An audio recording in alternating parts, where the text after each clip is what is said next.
Greetings, YouTube. Today I'm going to review the movie Riddick with Vin Diesel. Now, first up, I'd like to say that I loved Pitch Black. I thought it was a wonderfully tight action film, some nice science fiction elements. Yes, it had some logic holes, but the action was so good, it was so much fun, and Vin Diesel was such a thrill to watch that I kind of overlooked most of them, at least during the viewing. In retrospect, yes, the logic holes were big enough to float the QE2 through. And then the second movie, and Vin Diesel was still entertaining, but they took a character that was designed for a tight action film and tried to turn him into a character in a space opera. And yeah, that failed miserably. I still enjoyed Vin Diesel, and there were elements in the film that I still liked. He was still a great badass. And when he was going up against other people, particularly, nameless Merc number 1 that we had no attachment to, it was kind of fun. His relationship with the dog thing he met in the prison was also cool. We began to see the animalistic nature of Riddick. But overall, it was a mess. Though Karl Urban was entertaining, because, he's Karl Urban. And, so, when I saw the trailer for Riddick, I was like, hey, this looks a lot more like number 1, Pitch Black, than number 2. Excellent! So I went to see it. And before I went to see it, I had read a couple of reviews because I wanted to make sure I was actually going to go to a matinee, so that's going to be $16 to go to a matinee. So I'm like, okay, if it's really horrible, I'll wait till it hits the cheap theater or DVD. But most of the reviews were at least positive or on the edge. And one of them summed it up as, go for the great action, leave for the crushing misogyny. Yes. There was some awesome action in Riddick. There really was. The scenes where it's just Riddick and him on a planet surviving on his own, again with another dog analog, which I thought was a nice element, was awesome. And when he was playing the cat and mouse game with the Mercs, that was also awesome. The leader of the Merc crew, Santana or something, I think it was Santana, comes off starting the film as a badass, but very quickly becomes the humor in the film. He becomes like a joke character. Now, it's very dark humor.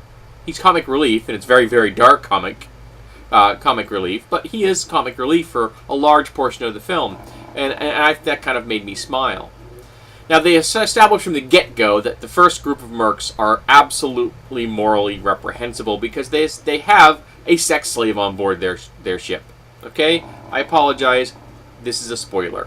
So the sexism and misogyny starts from the get-go. But these guys are essentially space pirates. So while I cannot forgive it exists, the explanation, these guys are amoral or immoral space pirates, at least explains why this happens. There's a context for it, even if it is horrible. And later in the film, Riddick is now playing a cat and mouse game. He's trying to psych these people out.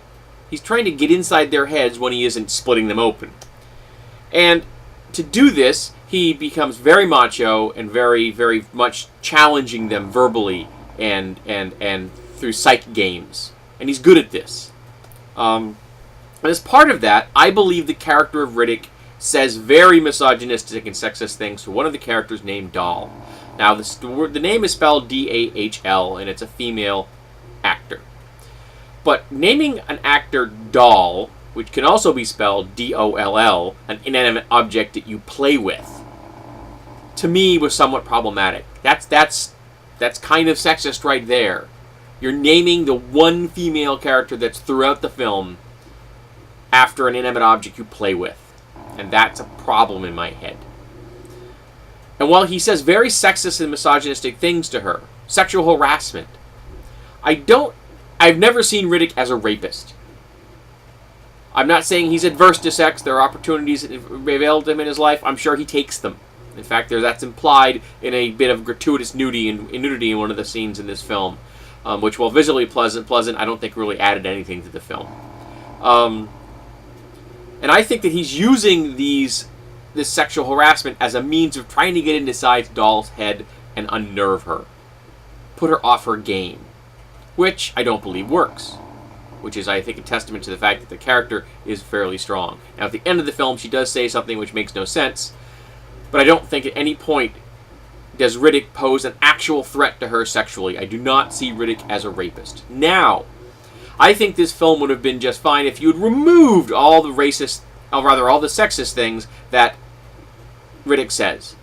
Yes, the opening scene where the badass, where the space pirates, or they reveal they have a sex slave, could have been still present because you wanted to show that these people are amoral or immoral. Fine. That could remain in the film and still be considered acceptable as far as the storyline is concerned. But you could remove the sexist, misogynistic things that Riddick does, and you wouldn't have hurt the storyline. I don't think they added anything. He could have used other forms of threats to get inside her head and try to get her off her game like he did with some of the other mercs. Successfully. He undermined their confidence in a number of ways. And that was very well done. The actor that played Boss John, the leader of a second mercenary group, was excellent. I mean, I really thought he brought his A-game to this film. He conveyed to me an emotionally distraught man and a well-thought-out mercenary leader who knows how to lead people and have discipline and structure, as opposed to Santos, who was, again, a leader of a group of ragtag pirates. So there's a lot of things I loved about Riddick. It was fun. And seeing Riddick on his own on the planet when he's trying to survive was great. Well, not trying to survive, he's Riddick. He did it quite handily. But those sexist, misogynistic elements in the film were present. I don't think most of them were necessary. I think we could have removed them and the characters would have still been able to interact just the way you needed them to in the story. And Riddick would have continued to be a badass with a less tarnished history. So I'm hoping this film makes it. It had a nice tight budget of 38 mil. I'm sure I believe it's already topped that in profit, or it's close to that for the first weekend. So I'm hoping this means that there will be a fifth installment, because really, or a fourth installment rather. So really, we need one. But we need the character of Riddick to do what the character Riddick does best, which is be a solitary badass up against enemies where he can get in there and fight with them on hand-to-hand basis or minimal use of firearms. We don't need sexism and misogyny, and we don't need a space opera. So, I don't use rating systems, but I can say there were things about this that I really liked. There were things about this I really didn't. So take that under advisement. I'm looking forward to getting this on DVD at some point so I can listen to the commentary track, because I want to know what the reasoning that the writers and the director and Vin Diesel had behind putting those elements in the film. So, I hope this helps. I hope that people can see it and enjoy the parts that are fun and try to at least not despise the bad parts so much that they can't enjoy the film.